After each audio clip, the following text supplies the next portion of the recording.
Hello दोस्तों, आप सभी का स्वागत है। और आज हम लोग देखेंगे क्लास 10th के मैथ के प्रश्नावली 8.1 का प्रश्न संख्या 3 नंबर को सॉल्व करेंगे। ठीक है, तो क्या क्या रहा है देखिए। साइन ए बराबर 3/4 कोमा, तो कॉस ए और टेन ए का मान परिकलित कीजिए, मतलब ज्ञात करना है आपको। ठीक है, कॉस ए और टेन ए का मान देखिए यहाँ पर साफ साफ दिख रहा है कि जो कोण है ए का बात कर रहा है, यहाँ पर भी कोण ए का बात कर रहा है। तो यहाँ पर और यहाँ पर जो दिया हुआ है मान वह भी ए में दिया हुआ है। ठीक है, तो इसमें फिगर बनाने की कोई ज़रूरत नहीं है, बिना फिगर का भी बन सकता है। देखिए, ठीक है, और समझने के लिए अगर बना भी सकते हैं, लेकिन यहाँ कोण एक जैसा है तो इसमें दिक्कत होने वाला नहीं है। ठीक है, क्योंकि इसका लंब आधार चेंज नहीं होने वाला है, एक ही जैसा रहेगा, इसलिए हम लोग चलिए इसको फिगर नहीं बनाते हैं। ठीक है, तो ये दिया क्या हुआ है मेरा, लिखते हैं। चलिए, दिया है,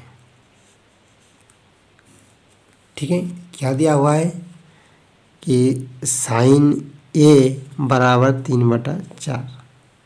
ठीक, तो साइन ए हम लोग क्या अभी पढ़े कि साइन का मतलब क्या होता है, साइन थीटा बराबर लंब बटा कर्ण होता है। तो चलिए यहाँ पर लिख देते हैं, लंब बटा क्या होगा, कर्ण होगा। ठीक, ठीक है ना। और इसको हम लोग क्या लिख सकते हैं, P/H भी लिख सकते हैं। ठीक, अब देखिए, तो ये मेरा लंब दिया हुआ है 3 और कर्ण कितना दिया हुआ है, 4 दिया हुआ है। यहाँ पर एक चीज़ छुटा हुआ है, क्या छुटा हुआ है, आधार नहीं दिया हुआ है। तो चलिए आधार निकाल लेते हैं। तो यहाँ पर हम लोग पाइथागोरस प्रमेय का यूज करते हैं, पाइथागोरस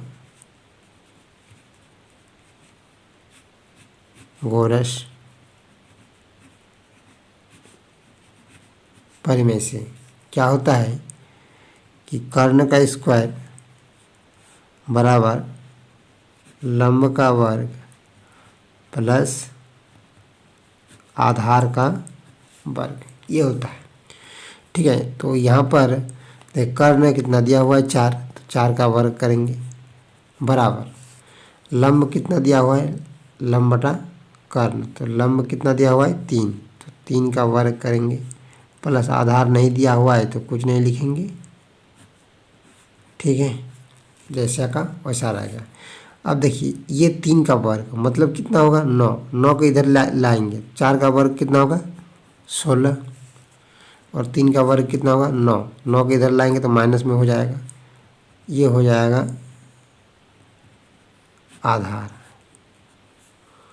ठीक है, 16 में 9 चल जाएगा, कितना बचेगा 7 बचेगा, 7 बचा, ये हो जाएगा